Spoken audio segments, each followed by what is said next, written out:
મિત્રો શું કે મજામાં ને મજામાં જોઈએ આપણા વિડીયો જોતા પછી તમને શું વાંધો હોય તો આવી ગયા સવારના પૂરમાં આપણે રંગોળી સરસ મજાની કરી નાખીને આવી ગયા મકાને.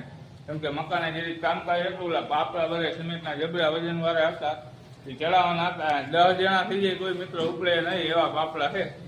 તો અમે કીધું હા ચડી ગયો બધાને વિચાર કર્યો પાપડા ચડાવ્યો ને જોઈ લ્યો. અહીંયા આ પ્રમાણે પાપડા ચડાવ્યા છે સેફટીની માટે. જોઈ લ્યો હજી 2 પાપડા છે. આજે એ તો કાઢે જ દે. બહુ બળ પડે મિત્રો. તમે એખાદ મદદ કરાવવા આવો તો સારું લાગશે. આ ગામની જારી જોઈએ જગ્યા હોય ને એટલે આવું કંઈક કરીને રાખી દઈએ. જો પાપડા જરા મિત્રો બહુ હા ચડી ગયો. મેં વિડીયો બનાવી નાખીએ ગાયો સામે પાણીપુરી જો બેઠો એ ગળું ઇન્ડિયાની કોઈને છે ને ગળું ઇન્ડિયાની કોઈને 2-3 જણા કામ કરવા બોલાવ્યો પણ એ વહી ગયા એટલે એનો વિડીયો ન ઉતારી શક્યો.